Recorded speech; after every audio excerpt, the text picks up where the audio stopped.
Hey, howdy, and welcome all to the Big and Bright Podcast. My name is Nick. This here next to me is Jane. Howdy.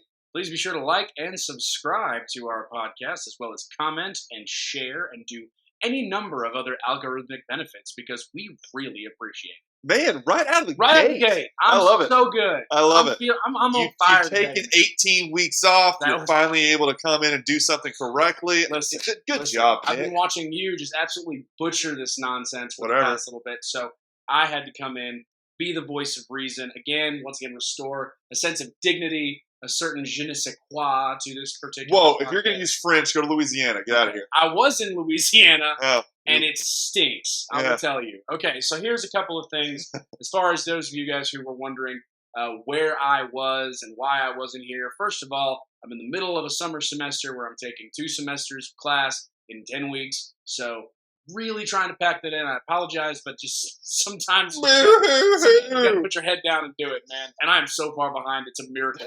It's a miracle that I'm still passing this class. But also, I was in the state of Louisiana. I don't want to call it the great state of Louisiana because I can't. I'm sorry. You can't You gave the great part the boot. Yeah, exactly. You can't drive through that state and be like, yep, this is where I should Well, be. you just close your eyes. You're like, oh, I'm in Louisiana. There it Here's is. There the it is. thing, friends. There are places where human beings were not meant to be, right? God clearly said, you shouldn't be here. And one of those things is in a swamp that's below sea level in a giant bowl where you literally have to have massive industries pump water out of the city constantly in order to keep it from going underwater. You shouldn't be there. God put clear roadblocks in your way, but no. We want to be in the Mississippi Valley because we're crawdads, right? Tell us how you really feel, Nick. No, I'm sorry. Louisiana, New Orleans, the air is sticky. It's like it stinks a lot, though. It does. It smells like a bog because I don't know if you know this. It is a bog. But anyway, I was there for the Southern Baptist Convention. It is the Mos Eisley of the United States. It's just a hive of scum and villainy that has really good Cajun food. That is the one thing I'll say. Fair. The food in New Orleans was great.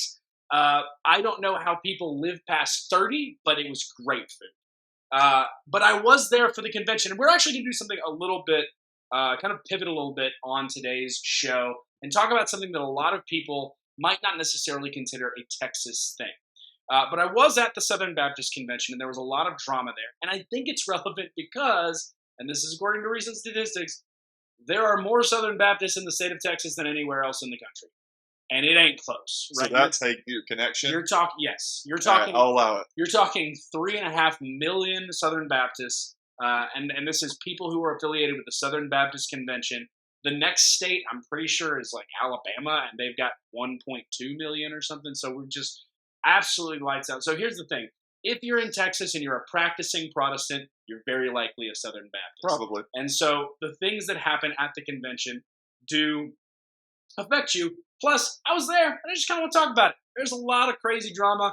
For those of you who don't watch the Southern Baptist Convention, I don't blame you. Yeah. It's rather boring. I didn't know they actually stream it? Yeah, no, they do. But the thing is that if you go, it's actually kind of interesting. First of all, there's a lot of really cool people there that you'd like to meet. Al Mohler. You might say Al Mohler. Right? Yeah, the guy I would like to meet. That's there's Did a lot. You meet him? I did, right? I did. I got to. Did you have him do his intro? I didn't so much meet him as like wave at him, but so you're kind of like a fan, like hi. Yeah. Well, the thing is that, and so we'll get to this in a second. When he got up to the mic to speak for the vote, I was sitting like right next to him. Oh, okay. And so yeah, there was some cool stuff. You also get did you say it in your head? We're bowler. This is not very fair. Well, yeah. Exactly. I would say I'm speaking. Well, the funny thing is, I was listening to the briefing the morning of the convention, and when I heard him at the end, he was like, "I'm speaking to you from New Orleans, Louisiana." I'm like, "I'm in New Orleans." It was so cool. You're a fangirl. And we'll talk. This is another thing that I do want to talk about because as much as somebody who loves Al Mohler, I really feel like we're a little too hot on Al Mohler after going to the convention. Just saying, but there were a couple of things that happened. One. There is a massive, and for those of you guys that don't watch the convention, most people you would know this, which is most people. There's a massive abolitionist movement in the Southern Baptist Convention, which is an abolition of abortion, right? Obviously, just gonna move the mic as you're talking. So there's the abolitionist movement, which is wanting to completely abolish abortion in the United States. Which, by the way, good for you, awesome. I really feel like Abortion should be completely abolished in the United States. I think we've made that clear on this podcast. I'm with you. Kind of, yeah. That said, when the Southern Baptist seminaries were going up to give their report, the presidents of the various seminaries, Fuller being one of them, would go up and give report on the seminary, how it was doing, where the money was going, all that sort of stuff, right? Yeah. Every single time somebody got up there, they would open the floor for questions, and somebody from this abolition movement would make the particular president of the Southern Baptist Seminary say that they would fully endorse the elimination of abortion in the United States and be willing to penalize or prosecute women who get abortions. And they just kept, like, every single time there was somebody from this particular movement that would Did anyone say yes? No, nobody said overtly yes. But here's the first thing. If you're asking a president of a Southern Baptist seminary whether or not they're for the full abolition of abortion, that's a moot point. Of course the answer is going to be yes. And every single one of them, to that effect, said, yes, I'm absolutely. Yeah, you combine the question purposely. Yes, yeah. But again, combining it with the are you going to prosecute women, that's a more complex issue. Because, I'm going to use a legal term here, you lack something called mens rea, right? Mental state? Which is you have to be in the right mental state, meaning the woman is not in the right mental state, meaning she's not intending to kill a baby. Basically, she's been lied to, right? She's been lied to and told this isn't really a baby. Basically, the woman's been so gaslit that we can't necessarily hold her accountable. That's kind of where the legal argument is. But then there's also the argument of, as Southern Baptists, we need to be caring for these women. We need to be reaching out and extending a hand of assistance and grace towards these women. Now, they need to know that they need to understand that they need grace, but we need to be willing to give that. Is basically what they were saying. Okay. But the point is, every single time somebody gave report, and I'm here to listen to report. I'm not here to listen to you come and say, make this Southern Baptist seminary professor or president, just say that he doesn't like abortion. We all know he doesn't like abortion. Yeah. So there was a bunch of controversy about that. There were a couple of controversies about the bylaws. The funny thing is, the Baptist Faith and Message, which is the statement of faith, was voted on to be rewritten, which is crazy, right? All right. Because there was a vote, and they say, hey, before we put this to a vote, we have to vote whether we're going to debate it. And legitimately, I think it was only 30% of the people, myself being one of them, were the ayes on whether we're going to debate this. So it didn't pass. And then they said, okay, we're going to go right to the resolution. And we voted and it passed.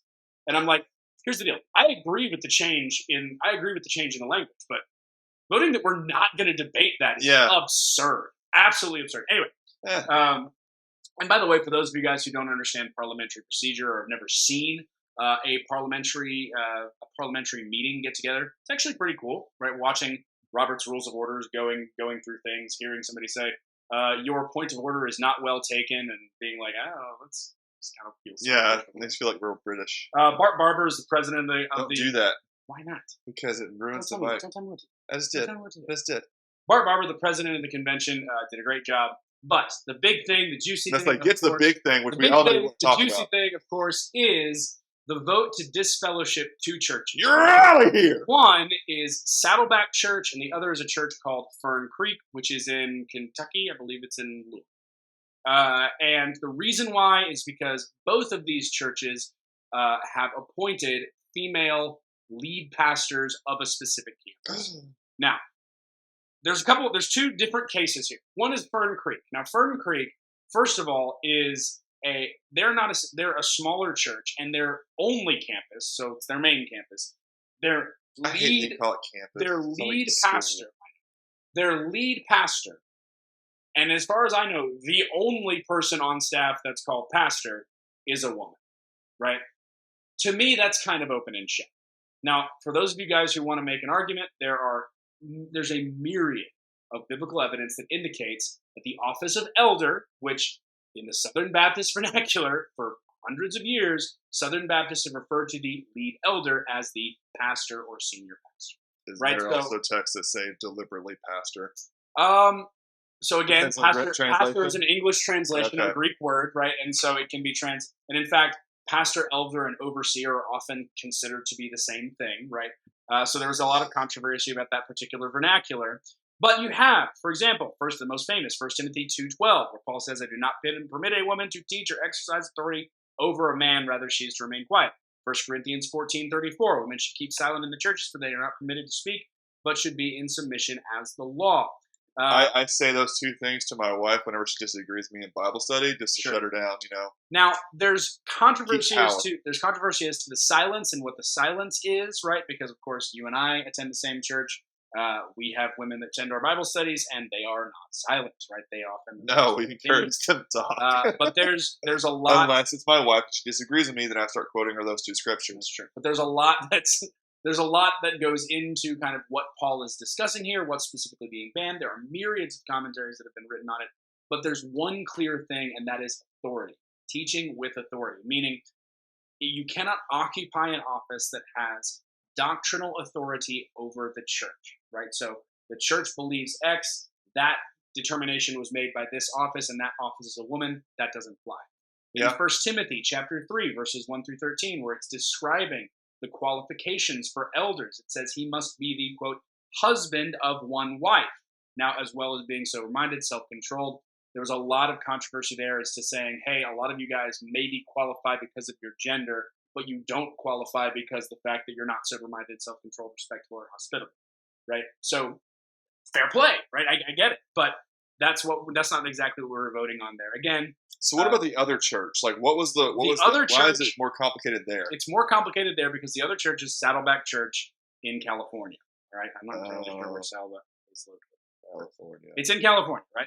It's one of the largest mega churches in the United States. Its pastor, Rick Warren, is a best-selling author of The Purpose-Driven Life, which is an abysmal excuse for a gospel-driven book.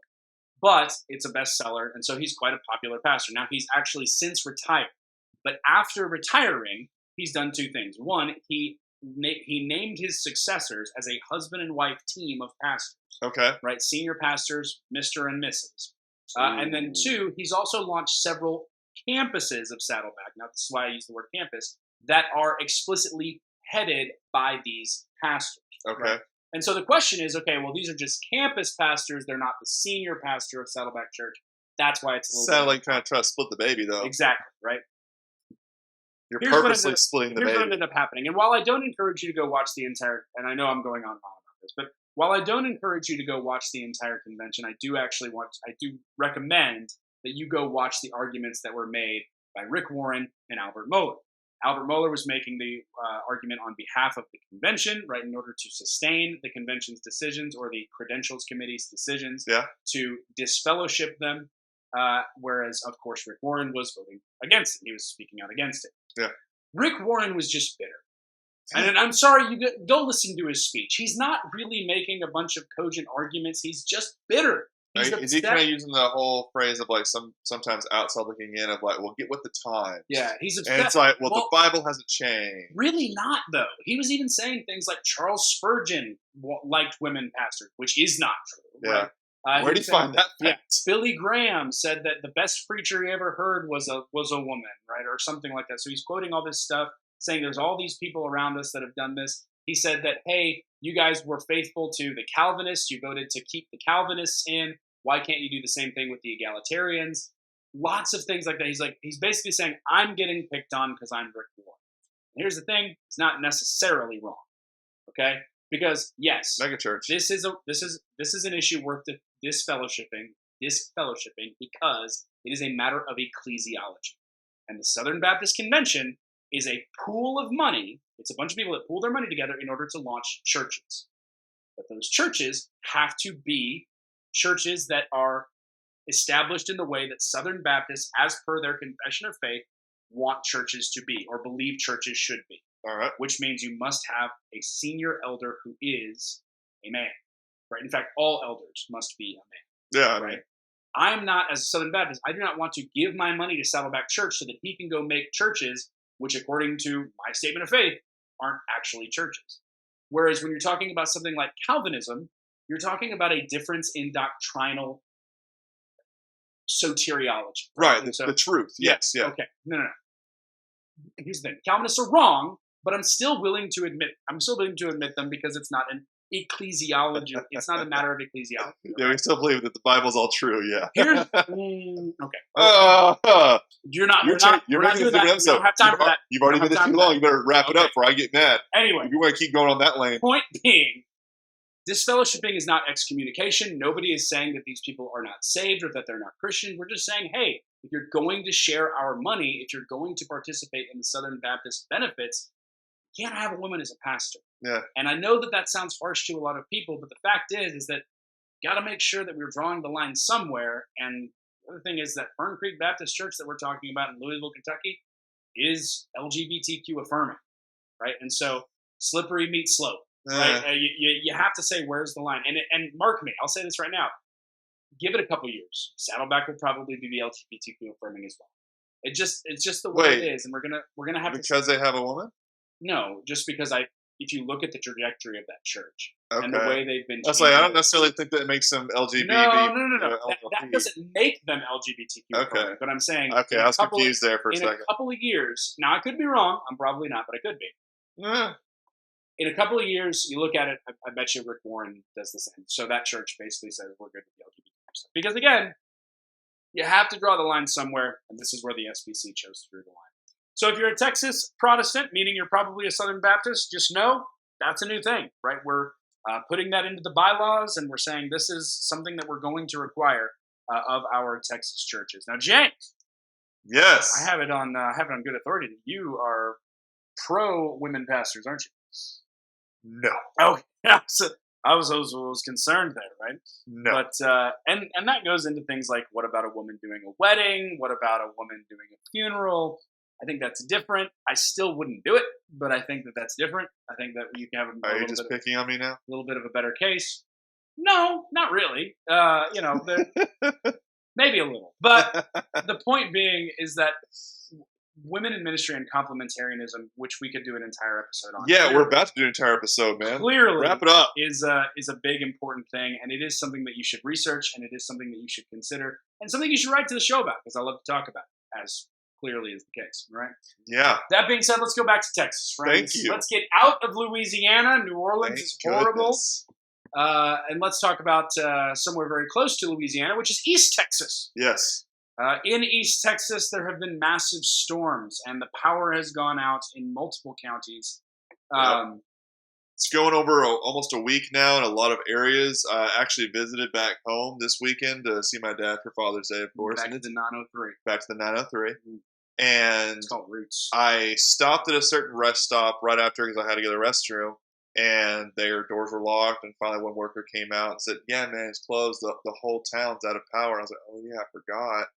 Because my dad, my parents and everybody out there, he also didn't have power, but he had a generator and he had it hardwired, and so he's been having power for the most part on generator. And right before I got there, they had real power again. And so that was like a blessing. But my grandmother, who was staying there, because she also didn't have power. And thousands of people, like this story we're going to put that says 4 days. It's still continuing because today is the 21st of June. My sisters informed me that there's a good chunk of people that will not get it until the 25th of June of maybe getting their power back. Linemen, everybody that works in SWEPCO in that area, they are trying their butts up to get it back in operating function. They're trying to give people, as you kind of found, cooling centers. Sure. So, like, basically places where you can go that have AC. Yeah, just sitting there for the AC because I don't know if you know, it's hot. Flipping hot. It's hot in Texas. Yeah. It's real hot. Okay. Side note: what's this bull crap? All right, it's 94, but feels like 110. Then it's 110. It's 110. Yeah, 110. That's what it is. I don't give a crap your little mathematical formula, the ambient, the humidity. No, it's 110. Don't tell me. Here's the thing. You can say, okay, well, the thermometer says this, but this is what it feels like. Just tell me the second number. I don't really care about it. Because that's what I'm actually feeling. All right? But whatever. Side note, that still irritates me. And I know you can explain it to me because my boss did. He's like, it's actually this. You don't understand. You're right. I don't. Because everything you said was gobbledygook. I don't want to hear it. I don't understand it. Because I don't understand, I don't care. Yeah. Just give me the second. According to this, like 42,000 East Texans without power. That's just counting households. That's not counting likely counting person by person. That's just 42,000 households out. That's right. It's terrible. The whole city of Kilgore has been out. This is the worst they've experienced in decades. Of course, that means grocery stores, restaurants. They have to either be able to afford basically an 18-wheeler trailer that's just a cooling center just to put their food. But if they didn't get it in time, which most of the time you didn't on that first batch, You had to throw out literal tons. I remember Super One, Walmart. I think they have a Kroger there, but mostly Super One and Walmart. They actually had to throw away literal tons. I'm just saying it for hot belly. Literal tons of meat, eggs, everything out. It's useless now. It's spoiled. They can't sell it. That's a waste of money. That's a waste of resources. And that means that area doesn't have a good chunk of food for a little while because it's going to take a while to actually receive the shipment if you don't have reasonable resources to actually keep it cold. It's just more money lost from your end. So why would you take it? It's just a whole slew of crap. And I just, like this one right here, one that says, I have a gas stove. There's a restaurant. Yeah, if you got lucky, you have a gas stove and actually can able to do something. If you have electric, you're fully out. You're SOL. Unless you have a generator like my dad did. It's one of those funny things. He got it a few years ago, and he hadn't had to use it until like the last year and this year. And for this year, he goes, so it's definitely paid for. So I was like, yeah, he was kind of worried, like, man, did I waste my money? Like, no, it turns out you did the right thing. That's the thing. So for those of you who are in East Texas right now, because I know we do have some people that listen out in the 903, out in that area, the Carroll Green Civic Center is one of the cooling stations that's located in Quitman, Texas, and also the Mount Pleasant Civic Center, which is also obviously Mount Pleasant. Yeah. That is also going to be a cooling station. So if you can find some of those, there's also the Jefferson Visitor Center in Jefferson, which is going to be if you're in Marion County. The Gilmer Civic Center, the Upshur County Sheriff's Office. There's a bunch of different places that you guys we'll share the link. Yeah, definitely, we'll share the link to this. Go find yourself something like that if you are without power at this moment. And the other thing that's important to note is, friends, this is just a reason why. I know we make fun of preppers a lot, and people, oh, that guy's a prepper. And, some people do prepping as a hobby and whatever, right? But you should have some measure of emergency stores, right? So you should have some emergency preparedness, especially if you're in a place that has a tendency to get really, really hot. That's going to be a big issue. So you got to make sure that you've got things like a generator. I know generators are expensive, but if you can afford one, it's a great investment. Yeah. Ask James' dad. Yeah. Right? Worked out for him. Having fresh water is an important thing. Right now, I've got, something like 60 gallons of fresh water at my house. Right? 30. I stole some. Yeah. Well, the point is, I'm going to go kill James, and then I will have 60 gallons of fresh water at my house. Having food stores, things like rice and beans that you just get me by for a little bit. That is an important thing to make sure that you are doing. So you want to be focused on that. Thoughts and prayers to East Texas. That is a difficult situation. Yeah. I know it sounds like, oh, you're without power. Being without power for 4 days to a week.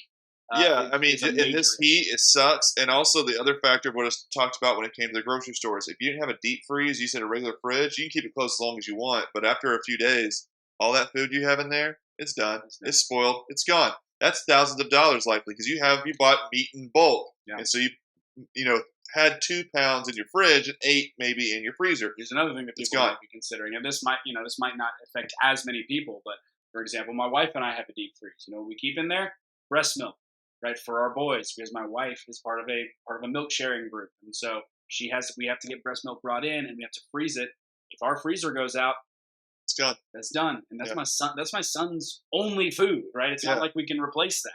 So there's a lot of situations that really get affected by this. One thing that I think is important to note is that what does this say about the Texas power grid? Nothing. Not much. It's a storm. This was a giant storm that came through and knocked out transformers and did all kinds. There's no power grid on the planet that would be able to sustain something like tornadoes, high winds, trees down. Once it hits the main power source, think of it like this. Here's where power comes from. You have lines. That line got hit. All right, replace that line. But you hit the source. Mm-hmm. There's nothing to go to the lines. Yeah. And so you can blame the grid all you want to. Abbott didn't force the tree or whatever to hit it. It just did. Yeah. And that's the thing is, you ask the question, should Texas go back onto the national power grid? Is this further evidence that Texas should go back to the national power grid? No, absolutely not. All right, friends, let me go to the promised segment that Justice James talked about on his last episode, but he really shouldn't have talked about it without me because, let's be real, I'm not entirely sure that he's smart enough to talk about it without me. Ouch. Nonetheless, we've got some laws to talk about. A couple of laws have been signed in by Governor Abbott. Now, the the veto deadline is quickly approaching. Just Yes. go ahead and explain how. Since we had it's called Sine Die, which is actually just Sine Die, Sinedie. Hold on, pause. It's Latin. You gave me grief for saying mens rea earlier. You're gonna rock out. Well, it's all because DA? you're going out of your venture here. That's my world. Okay. But anyways, that means the legislature had officially adjourned, as you may know that we are actually in a special session, but the actual regular session has ended, which means when the governor is presented with bills that were presented after Sendai, that's how you want me to say it. You have the governor has 20 days to sign them or veto them. And if he doesn't do it in 20 days, then it automatically becomes law. It's not like a pocket veto, which can kind of work at the federal level. It's for Texas level. It's either law or it's not. So he has to firmly veto. And as of right now, I think it's up to 77, possibly 78 bills that he has vetoed. But that's how it works. He has until 25 June, so that's in a few days, because 20 days after officially adjourned. If he doesn't, here we are. So that's it. That's how it works when it comes to bills need to be signed. He's signed, I think, over 3,000 bills and said, yep, they're good to go. But he's vetoed 76. So, I mean, not bad. Not bad. I wish that. So one thing that I would say about our beloved governor is that I want to see that veto rate go up. Right? That's. It's a pretty red Congress, so I'm not that mad. Or legislator. I like presidents. I like presidents, and I like governors that veto. Yeah. Hashtag Calvin Coolidge for life. I can't disagree with Calvin Coolidge. Love me some veto. Let's be agree on something. Exactly, right. But what's really you want to talk about first? Now we had a few here. I think we have three that we want to talk about. Let's talk about the DEI first. Let's talk about the DEI bill. So Governor Greg Abbott has signed a bill recently that will ban diversity, equity, and inclusion, DEI offices and initiatives across higher education institutes in the state of Texas. Can I just go ahead and say, hallelujah. Thank you. Kudos to you, Governor Abbott. The tip of the cap, sir. Excellent point. So let's talk about what DEI is. For those of you who don't know, DEI is basically saying you have to have certain quotas for staff and faculty at these institutions that have to be various people of different demographics. And usually color. Yes, and you also have to have training for this, which I don't know. Have you ever taken a DEI training? I have not. I have not either, but I will tell you this. My wife, who works for a hospital, had to take a DEI training. Yeah. I've also spoken with a mutual friend of ours who works as a data analyst or business analyst who had to take DEI training, and does not sound fun, friend. Yeah. Doesn't sound fun at all. The other thing is there's no real limiting principle to DEI, so... I've done the implicit biased little test thing that the guy who created it says actually doesn't prove anything. Sure. And, that was dumb. I had to make a report in law school about it, and it said, what do you think? I said, I feel like this is a video game. This doesn't really have any rhyme or reason, and I got two different results back to back. So, do I hate gays or do I hate black people? Because either way, apparently I hate one of them. You must hire Jussie Smollett. Yeah, I was like, I don't understand, because I don't have any hatred, but apparently for this small little video game that's immediately clickable, yeah, I had no idea. I will tell you this: dumb. it is a means by which you wield power by making people make decisions based on color. Again, I thought MLK was a kind of big deal. I don't know if you remember him or not. He said character, not color. We've reversed that. And it's actually thought about last night. What would be funny today is if MLK attempted to do the same thing now, and hopefully it wouldn't be like we have to have people who are black or any color that's not white be equal. But if he did, he likely wouldn't be listened to, because a lot of it fell back on biblical teachings. He wasn't great by any means when it came to actually living those biblical teachings, but he did actually put that out there, and the reason why we should go toward it, because it's actually more biblical. It's actually a more coherent society. But now it has fallen deaf ears because it's so anti-Bible on one side that they're like, that's just malarkey. That's just made up rules.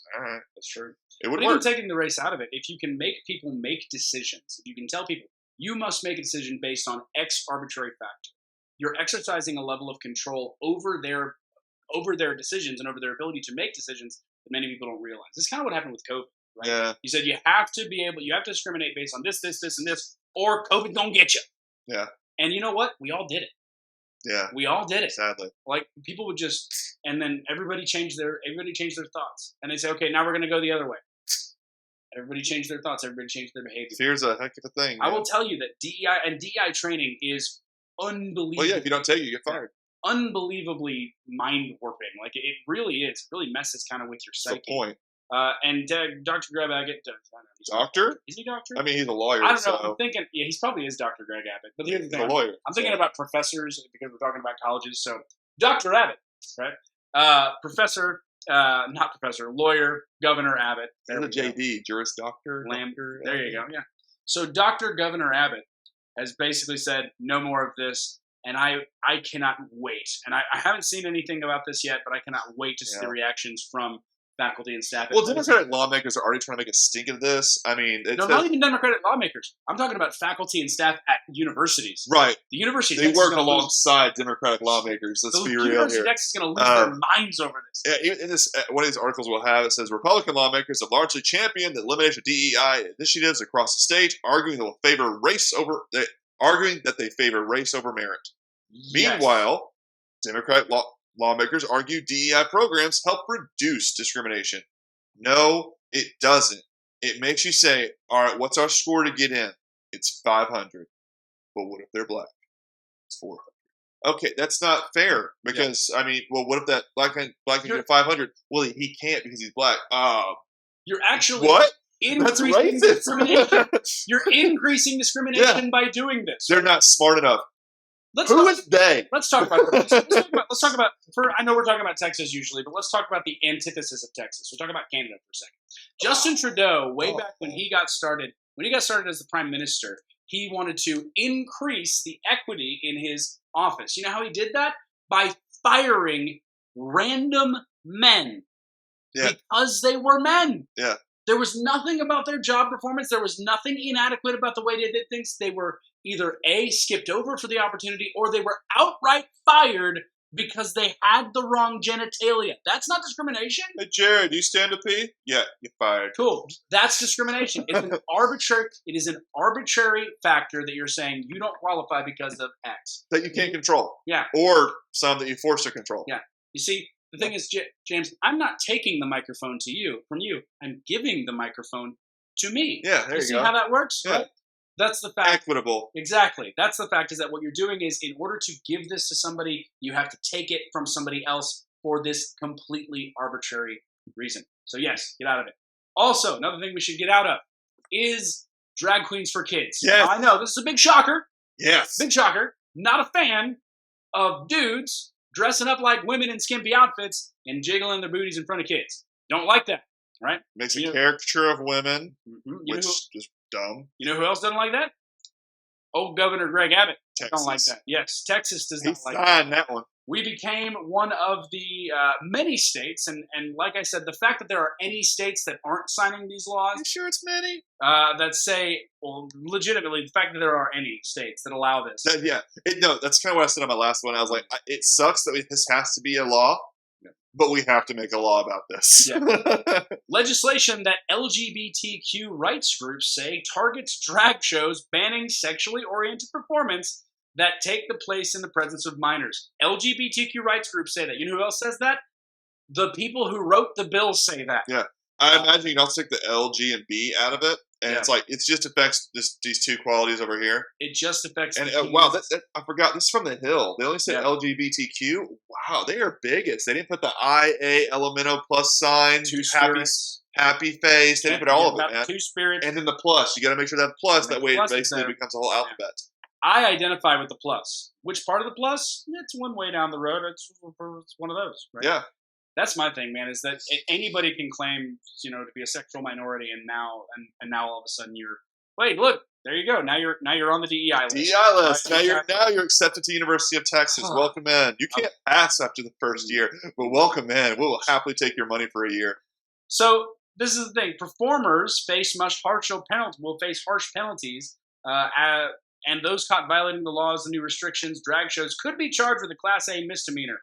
Not harsh enough, in my opinion. punishable by up to 1 year in jail and a $4,000 fine. That's for the performers, right? The businesses will get a $10,000 violation.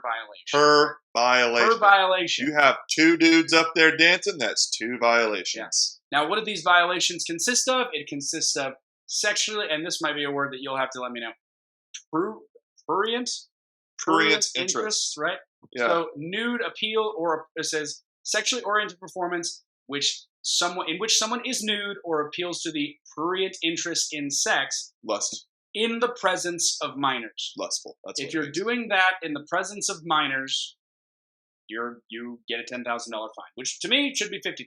Should be $100,000. I don't care. You got to start somewhere, right? The fact I think that's enough money for even regular businesses to go, because most of these things that are happening are like in bars or already established, usually gay clubs or something like that. It's fine. And it's a gay club, that's fine. If you're a gay club, have a fun time, whatever. You don't get to allow children in. Yeah. I have a disagreement with one of my friends. He kind of sees a different way of like, well, if the parent says it's fine, that's the parent. You should fine. I was like, I disagree, but at least I can see your logic. I mean, it's a much larger discussion than that. But I was like, no, I think the state has the right to step in here, and we're going to do it. And I'm happy we're doing it. Thank you, Abbott, for signing it. This is an argument that I heard about. They said, well, I thought you were about parents' rights. You're all about parents' rights when it's about, LGBTQ content in schools, but now you're not about parents allowing parents to take their kids to drag shows. And you're right. Fair play. I'm really not about parents' rights. Yeah. I'm about protecting children. I'm about protecting children from lewd and licentious sexual deviancy. And that's what this is. I don't know why we stopped using that word. This is shameful degeneracy. Right? That's what this is. You freed the sex for everybody. Yes. And we're allowing it to be done in the presence of kids. Here's the deal. If in my perfect world, right, you wouldn't have any of this at all. But this is a step in the right direction. Today, you get a $4,000 fine. Maybe tomorrow, firing squads. Progress. Right? That's what I call progress, friends. And here's the thing.